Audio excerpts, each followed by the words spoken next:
aí, galera? Beleza, tudo tranquilo. De boa. A gente está de volta aqui no Bissau Podcast, o seu lugar para saber tudo sobre a Guiné-Bissau. A gente vai mergulhar nessa crise política que está rolando por lá. Pois é.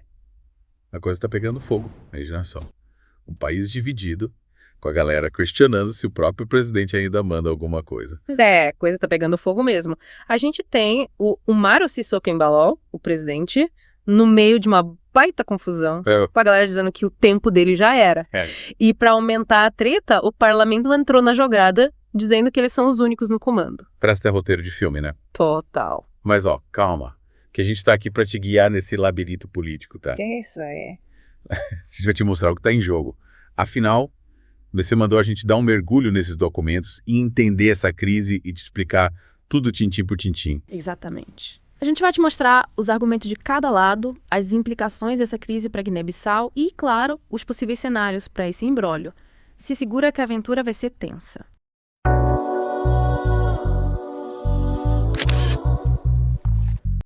Começando pelo começo, né? Me explica essa treta com o Embaló. Por que tem gente dizendo que ele não é mais presidente? Olha, a oposição argumenta que o mandato dele já acabou e que ele não tem mais o direito de convocar eleições. Inclusive, alguns partidos, como o Movimento Social Democrático, o MSD e o APUPB-DGB, já disseram que não vão participar das eleições de jeito nenhum. Caramba, e qual a base legal para essa alegação? Tipo, o que diz a Constituição da Guiné-Bissau sobre a duração do mandato presidencial? Essa é a grande questão. A interpretação da Constituição é um dos pontos centrais da crise.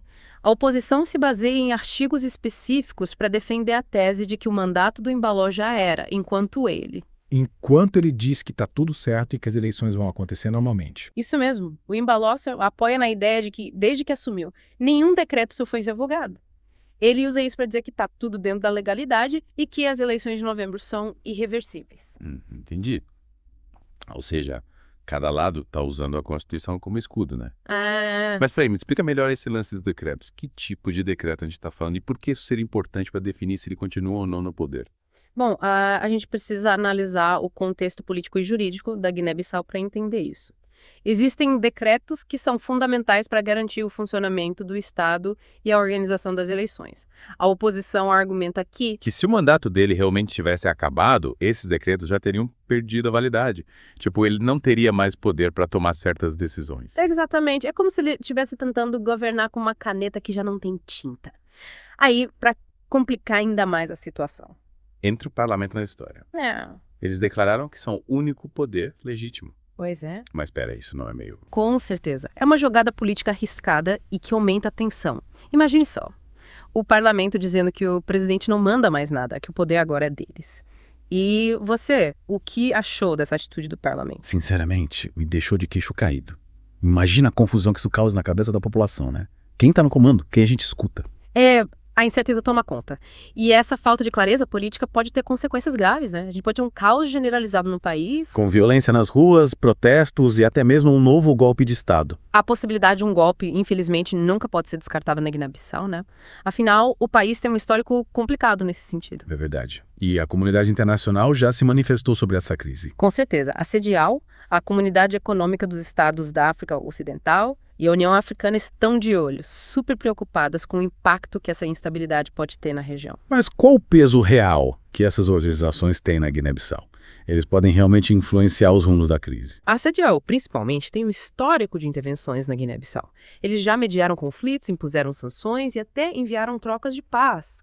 Ou seja, a pressão internacional pode ser um fator decisivo para acalmar os ânimos e evitar o pior. Exato. E a gente precisa lembrar que essa crise não impacta só a Guiné-Bissau. Instabilidade lá pode ter um efeito dominó na região, né? Faz sentido. É como um barril de pólvora. Se a coisa explode num país, pode acabar espalhando fogo para outros. Mas, me diz uma coisa. Como a gente chegou nesse ponto? O que levou a essa crise política tão grave? Bom, essa é uma pergunta complexa que exige uma análise mais profunda do contexto histórico e social da Guiné-Bissau. Mas a gente pode destacar alguns. Alguns fatores que contribuíram para essa panela de pressão política explodir. Tipo, quais as raízes dessa crise? Exatamente. A gente pode falar da fragilidade das instituições, das disputas de poder entre elites políticas, a falta de investimento em áreas essenciais como educação, saúde e infraestrutura.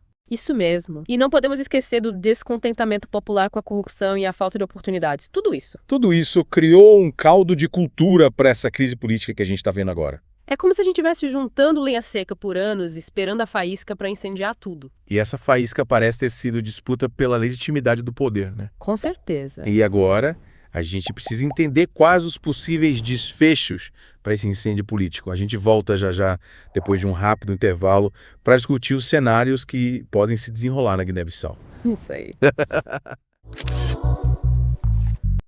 Voltamos então com a segunda parte do nosso mergulho na crise da Guiné-Bissau. A gente estava falando antes do intervalo das raízes do problema, né? E como essa disputa pela legitimidade do poder meio que acendeu o pavio da crise. Exatamente.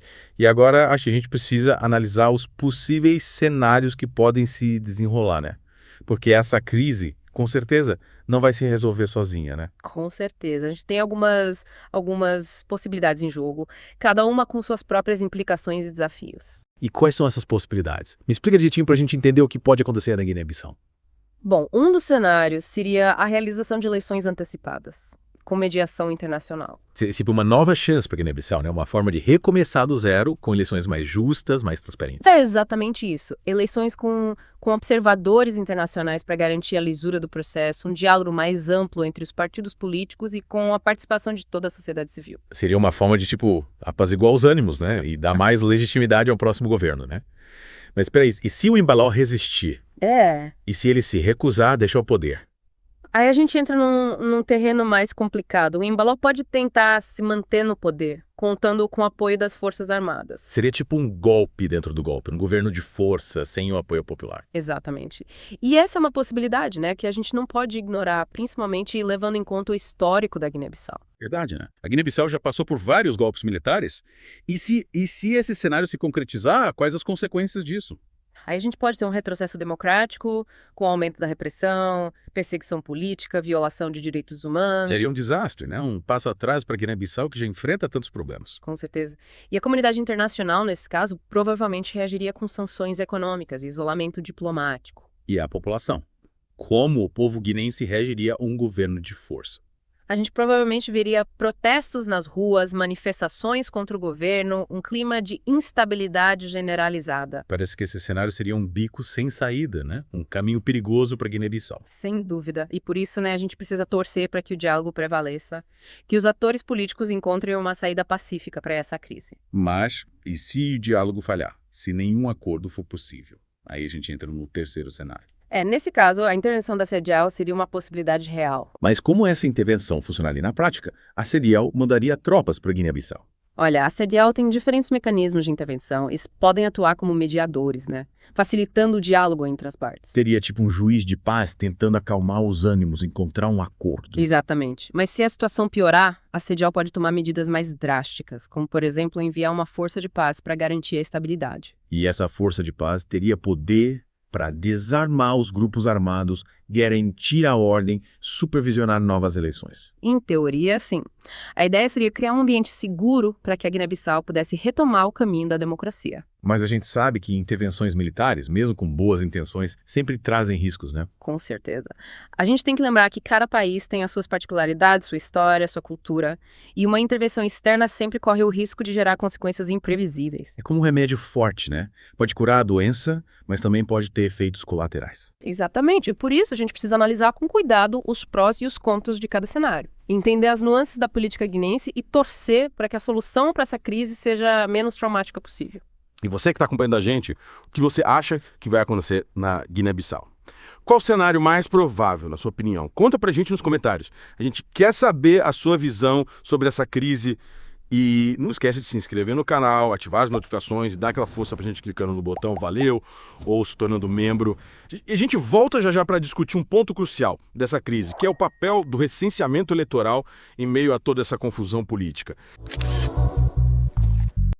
Estamos de volta, então, para a última parte do nosso mergulho, na crise da Guiné-Bissau. A gente já analisou os possíveis cenários, né, desde eleições antecipadas até intervenção da CEDEAO, e agora a gente precisa falar de um detalhezinho crucial nesse contexto, o recenseamento eleitoral. É isso, explica melhor essa história. Como é que eles estão organizando eleições com essa crise toda rolando solta? Parece até contraditório, né? Mas o Gabinete Técnico de Apoio ao Processo Eleitoral, o GETAP, está tocando o processo de cadastro de novos eleitores. Uhum. E a galera tá comparecendo ou o pessoal tá meio desanimado com a situação? Então, essa que é a questão. A oposição argumenta que se as eleições podem ser legítimas, o recenseamento também perde a validade. Imagina só, você vai se cadastrar para votar numa eleição que pode nem acontecer. Faz sentido. É como se preparar para uma festa que pode ser cancelada de última hora. Exatamente. E essa incerteza, né, causa um impacto enorme na confiança da população no processo democrático.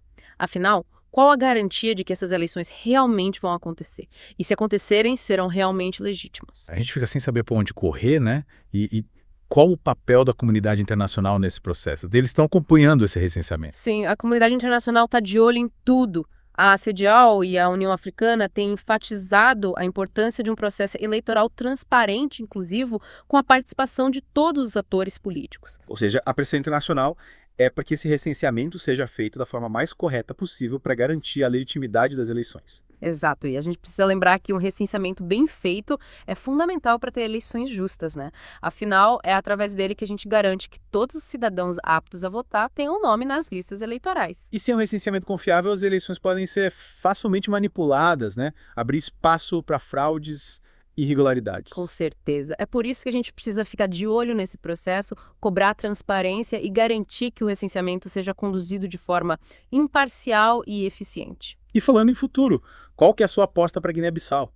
Você acha que o país vai conseguir sair dessa crise? Olha, a gente viu que a situação é complexa, né? É imprevisível. Existem vários fatores em jogo e qualquer previsão pode ser um tiro no escuro. É verdade. Mas e aí? O que te deixa otimista em relação ao futuro da Guiné-Bissau? O que te dá esperança? O que me anima é a resiliência do povo guinense. Apesar de todas as dificuldades, eles nunca desistiram de lutar por um futuro melhor. A gente vê isso nos movimentos sociais, nas organizações da sociedade civil, nos artistas, nos jovens. O povo da Guiné-Bissau tem uma força incrível, né? Uma capacidade de superar desafios que é de inspirar qualquer um. Com certeza. E essa força, essa energia me faz acreditar que, mesmo diante dessa crise, a Guiné-Bissau vai encontrar um caminho para seguir em frente. E a gente aqui do Bissau Podcast vai continuar acompanhando tudo de perto, né? Trazendo para vocês as últimas notícias, análises e debates sobre a Guiné-Bissau. É isso aí. A gente quer te ajudar a entender esse momento histórico, a refletir sobre os desafios, as possibilidades que se abrem para esse país tão rico em cultura e história. E você que está acompanhando a gente nessa jornada, continue ligado no Bissau Podcast. Se inscreve no canal, ativa as notificações e deixe seu comentário contando pra gente o que você achou do episódio de hoje. E se você curte nosso trabalho, considera dar aquela força clicando no botão Valeu ou se tornando membro do canal. O seu apoio é fundamental para a gente continuar produzindo conteúdo de qualidade sobre a Guiné-Bissau. Valeu, galera! A gente se encontra no próximo episódio. Até mais.